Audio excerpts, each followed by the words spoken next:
오늘 말씀은 레위기 26장 32절부터 39절까지의 말씀입니다. 그 땅을 황무하게 하리니 거기 거주하는 너희의 원수들이 그것으로 말미암아 놀랄 것이며, 자, 이스라엘의 멸망을 바라던 그 대적들조차도 그 징계와 심판이 크기 때문에 깜짝 놀란다는 것입니다. 놀라서 두려워한다는 것이죠. 야, 너희들의 하나님은 어디 있느냐라고 조롱하던 그 백성들이 하나님께서 심판하셨다는 걸 깨달은 순간, 우와, 하나님께 잘못하면 언약 백성이 저렇게 끝장나는구나.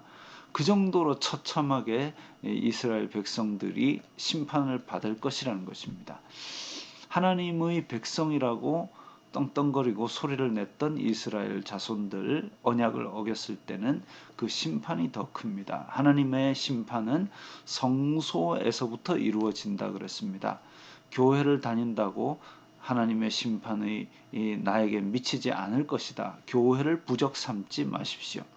하나님의 심판은 하나님을 믿는다고 하는 성도들로부터 이루어질 것입니다. 그때에 불로 말미암아 타지 않을 것들은 남을 것이고, 그러지 않는다면 오히려 더 중한 심판을 받게 될 것이라는 책임감을 가지는 것이 필요합니다.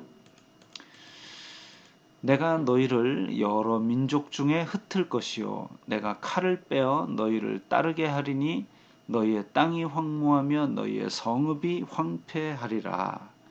원래 아브라함에게 가로로 행하여 보라, 세로로 행하여 보라, 네가 발 닿는 땅은 다 너에게 주리라, 너와 내 후손에게 주리라, 이렇게 아브라함에게 언약을 하셨지만 그 언약을 후손들이 어김으로 말미암아 아브라함에게 약속하셨던 언약의 상속물이 사라지는 상황이 오게 된 것입니다. 결국 아수르에게 북이스라엘이 사로잡혀서 온 데 다 흩어지고 바벨론에게 사로잡혀서 또 포로로 다 끌려가는 그런 역사가 나중에 기록되게 되지요. 너희가 원수의 땅에 살 동안에 너희의 본토가 황무할 것이므로 땅이 안식을 누릴 것이라. 그때의 땅이 안식을 누리리니. 자, 이 땅이 안식을 누린다는 것, 다시 말하면 이스라엘 백성들이 안식일, 안식년, 희년의 법을 따르지 않았다라는 가장 큰 죄를 지은 것을 말합니다. 안식일이라는 것, 하나님께서 세상을 창조하시고 일곱째 되는 날 쉬었다라는 그것을 고백하는 것이 안식일에 쉬는 겁니다. 안식년에 쉬는 것, 그래서 땅이 저주를 받았는데 땅도 쉬게 하라. 그래서 소출을 주시는 분은 하나님이시기 때문에 하나님이 먹이실 것을 믿고 나는 땅을 쉬겠다. 이게 안식년입니다. 그리고 희년은 언약 백성끼리 공동체를 이루어서 하나님 앞에서 서로 다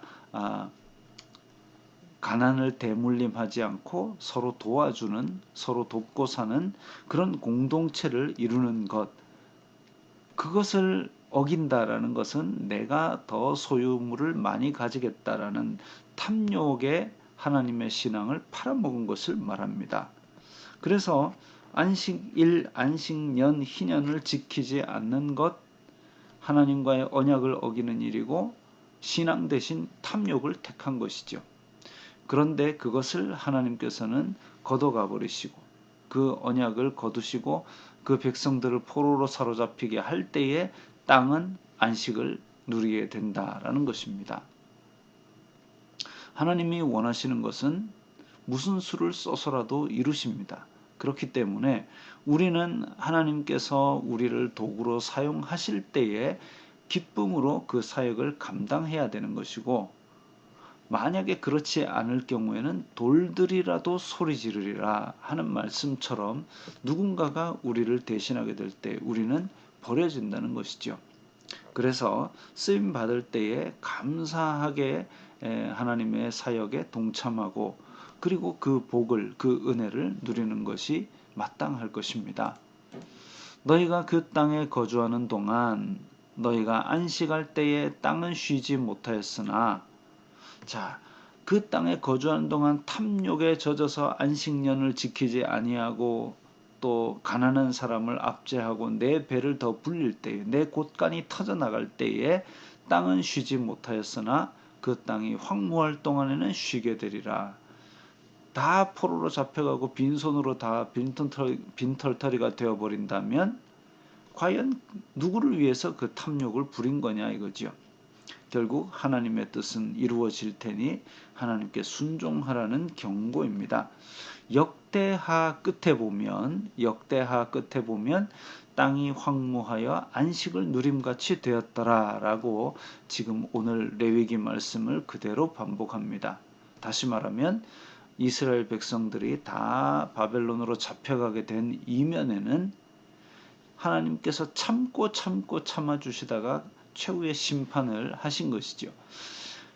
그래서 참고 참다가 하나님께서 심판하려 하실 때에 그 왕과 백성들이 회개한다면 하나님께서 그러면 내가 지금은 참을게 라고 참아서 연장시켜 주시는 것이 한두 번이 아니었습니다. 결국 그것이 쌓이고 쌓여서 이스라엘 백성들을 포로로 잡혀가게 하셨을 때에 맨 끝에 땅이 황무하여 안식을 누림같이 되었더라. 바로 이 레위기 말씀을 어겼다. 그래서 포로가 되었다라는 것을 볼 수 있습니다. 너희 남은 자에게는 그 원수들의 땅에서 내가 그들의 마음을 약하게 하리니. 마음이 약해진다 그랬습니다. 참 이게 어려운 것이죠. 사실 골리앗이 쳐들어와도 내 마음이 두렵지 않다면 골리앗은 아무것도 아닙니다. 그러나 벌레 한 마리가 오더라도 펄쩍 뛰는 사람에게는 그 벌레를 못 잡으면 그날 밤에 잠을 못 자게 될 겁니다. 마음이 약하다는 건 그런 거지요. 바람에 불린 잎사귀 소리에도 놀라 도망하기를 칼을 피하여 도망하듯 할 것이요. 쫓는 자가 없어도 엎드러질 것이라. 그래서 지금 도망을 가서 죽음을 면한다 할지라도 불안에 떨면서 편안하게 쉬는 날이 없다 이겁니다. 저주받고 하나님의 불순종한 자가 받을 심판은 이렇게 무서운 것입니다. 그들은 쫓는 자가 없어도 칼 앞에 있음같이 서로 짓밟혀 넘어지리니 너희가 원수들을 맞설 힘이 없을 것이요. 너희가 여러 민족 중에서 망하리니 너희의 원수들의 땅이 너희를 삼킬 것이라. 너희 남은 자가 너희의 원수들의 땅에서 자기의 죄로 말미암아 쇠잔하며 그 조상의 죄로 말미암아 그 조상같이 쇠잔하리라. 그래서 끌려간 곳에서 그렇게 이제 비리비리하다가 결국은 없어지는 그런 지경까지 갈 수 있다라는 것이죠. 여러 세대에 걸쳐서 죄가 쌓이고 그 조상들이 지은 죄들이 그대로 있다면, 그래서 다니엘이 포로기에 바벨론에서 자기는 아주 높은 공직에 있지만 그 예언서를 찾아 읽고 하나님 앞에 기도합니다. 하나님, 우리가 잘못했습니다. 우리의 조상들이 잘못했습니다. 그렇기 때문에 하나님, 이 우리의 잘못을 고백하오니 언약을 기억하옵소서.